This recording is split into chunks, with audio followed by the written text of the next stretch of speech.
Episode 14. You're going to make me use my true power, you damn lamp.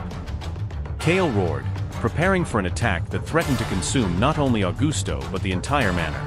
From inside the building, the Pulsar Brothers emerged, moving at a blistering speed. Their initial task of securing the control center was over, and now, with the S-class battle intensifying dangerously, they joined the conflict. They headed directly toward the area where Caesar and Bruno lay wounded, evading the shockwaves with their speed auras. Their objective was not to join the duel of titans, but to secure and evacuate the fallen adapters who could still be saved, following Augusto's orders to prioritize the safety of his people. In the midst of the combat frenzy, a voice resonated directly in Augusto's mind.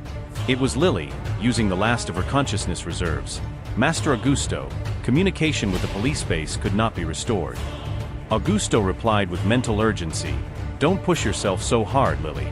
You're using too much of your aura." "I'm fine," she replied, though her visible exhaustion told a different story. Finally, she gave him crucial news. "I've already contacted the groups on missions. The closest one will arrive in about half an hour." With this vital information, Augusto Orion raised his voice, amplifying it with his light aura so it resonated across the entire battlefield. "Sons and daughters of the dawn, brothers of the guilds. Today, darkness has dared to knock on our doors. But remember who we are. We are the force that keeps chaos at bay. We are the flame of hope. The Moon faction seeks to sow fear, but we will show them that the light of Olympus City will never be extinguished. Hold the lines. For justice. We will not lose against the forces of evil." The speech instantly lifted the morale of the adapters, who responded with a renewed war cry. But their euphoria was cut short by a thunderous roar from Kael, a sound of primal fury. "All of you shall know terror now." Kael bellowed, raising his flames of Hephaestus to terrifying heights. His black aura condensed in the sky above him. "Pandora's box!" Kael exclaimed. The attack manifested as a large sphere of pure, compact black fire that opened in the air, releasing a torrent of small embers of darkness falling like rain. Each of these embers not only burned but consumed the aura of every adapter they touched, rapidly exhausting them until they were defenseless. It was an attack designed to nullify an army. Before this dark rain could hit Augusto and the adapters behind him, Augusto raised his light aura to the maximum. "Celestial flare," he countered. From his spear, Celestial Light, emerged a beam of white energy so concentrated and vast it looked like a cosmic pillar. It was not only destructive, but possessed the property of purifying and dissipating dark energy. The collision of Pandora's box and Celestial Flare echoed throughout the city. The two attacks remained in a delicate balance, the black fire struggling to consume and the pure light fighting to disintegrate, a duel of wills defining the fate of the battle. Balthazar felt the instability of the S-class aura clash. His instinct screamed that the balance would not last another second. With a roar of determination, he raised his electric aura, channeling all his remaining power to cover his allies from the imminent impact. "Thunder King!" he exclaimed. A layer of dense lightning, resembling a giant glowing fishing net, emerged to wrap around and cover all nearby adapters, preparing them for the explosion. The vast area covered by this defense was a colossal burden for Balthazar, but his will hardened. He would not allow anyone else to get hurt. Just then, the balance broke. The collision of the Celestial Flare and Pandora's box culminated in a deafening explosion of light and darkness that swept the battlefield. Everyone had to push themselves to the limit, using their auras and defensive techniques to stay standing.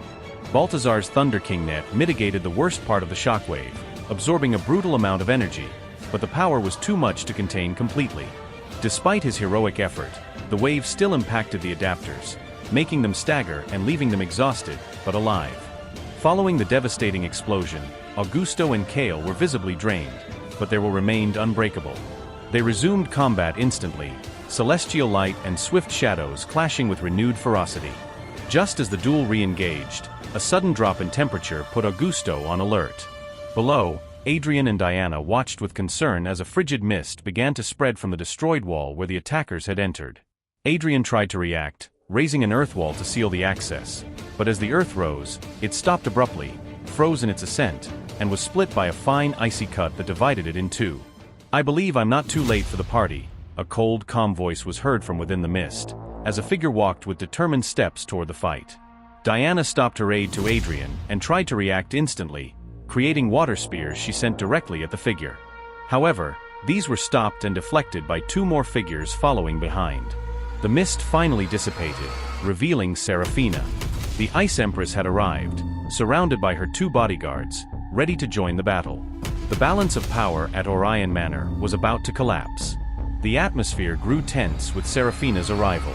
Augusto and Balthazar reacted immediately upon recognizing the Ice Empress. Augusto found himself at a crossroads, unable to set aside Kael, who remained a total threat. Despite his exhaustion from the Thunder King effort, Balthazar stood tall with palpable electricity. He would be the one to face the newcomer. He lunged toward her with lightning speed. "I was wondering where you'd be," Balthazar said with a defiant smile. Seraphina met his gaze with her usual coldness. "I couldn't miss a dance like this," she replied, wielding her frigid blade, the sword of Nibelheim. "I have to get serious now," Balthazar muttered, channeling his lightning aura into his hands. The lightning condensed and solidified, forming a pair of combat gloves with spiked knuckles. "Electric Purge," he proclaimed. The concentrated power of lightning in his fists was ideal for utilizing his supersonic speed. Instantly, he launched into the attack, an electric blur, giving Seraphina no time for proper preparation. Balthazar's attack was a lightning bolt of fury. Using his electric purge gauntlets, he closed in on Seraphina in a fraction of a second, seeking to surprise her. His fist wrapped in electricity, intended as a stunning discharge, lunged directly at the Ice Empress's head. Seraphina, however, was not easily surprised. Her reaction was that of a calm predator. Instead of dodging with speed, she used the sword of Nibelheim to intercept the blow. The ice steel clashed with the electric gauntlets, and instead of breaking, the impact generated an explosion of freezing steam and sparks. Seraphina's ice acted as an improvised insulator, absorbing much of the initial electric impact, though the shock made her step back. "Fast but predictable," Seraphina hissed, her breath creating small ice crystals in the air. Balthazar laughed, delighted. "That's the spirit." He launched a flurry of punches, moving around Seraphina in a whirlwind of speed, each strike an electric dart. Seraphina remained on the defensive, moving her sword with glacial precision. Every time the electric purge gauntlets drew near, she interposed a wall of ultra-condensed ice or a thin layer of protective aura. Her counterattacks were scarce but lethal, a low slash with a sword or a blast of freezing frost intended to slow Balthazar down. At one point, Balthazar threw a hook with such force that Seraphina couldn't block it completely. The blow forced her to raise her shoulder to cushion the impact, and a lightning discharge surged through her body. Although protected by her aura, the strike destabilized her, and a trail of frost on her arm disintegrated from the lightning's heat. Seizing the opening, Balthazar tried to finish with a final blow. Seraphina, with unexpected speed, spun around. Her sword of Nibelheim performed a perfect horizontal cut, releasing a wave of sharp ice that forced Balthazar to stop his offensive and jump back to avoid being frozen. The duel had leveled out, Balthazar's speed and short-range power against Seraphina's impenetrable defense and precise counterattacks. Both S-class adapters were giving their all, adding another layer of chaos to the already convulsed battlefield. While the S-class battle at Orion Manor reached its boiling point, the surrounding city witnessed inexplicable phenomena. Some citizens saw powerful flashes of light and explosions in the distance toward the manor that they couldn't understand. Their fear intensified when they observed something in the sky that looked like a comet, fearing a repeat of the cataclysm from 5 years ago. But it wasn't a comet or a meteorite. It was simply Sofia, the Lady of Fire, flying at full speed, wrapped in her burning aura, carrying the unconscious Ren and Leo. She was heading straight for Orion Manor. Upon making visual contact, everyone at the manor, adapters, moon executives, and even the S-class combatants, pointed out that something was approaching at great speed. Some adapters panicked, believing it was an orbital attack, and the executives were astonished. Adrian watched the trajectory and told Diana, "It's not a meteor, Diana. It looks like something else." The figure drew close enough to be recognized. Finally, the Lady of Fire had returned to the battlefield. Sofia landed with a controlled impact near Diana. With her aura still active, she handed over the two recruits. Diana immediately prepared to care for them and provide healing upon seeing their poor condition. "What happened, Sofia?" Diana asked, her voice full of concern. Sofia, her eyes fixed on the duel of titans unfolding, answered with urgency, "We'll discuss the details later." Now we have to finish this. Diana took the unconscious Ren and Leo and rushed them to the healing area that Lyra, the master of the Lotus Flower Guild, had created. There she found Caesar and Bruno resting, already mostly recovered from the explosion. Diana left the young recruits in Lyra's care and immediately withdrew to help Adrian secure the perimeter.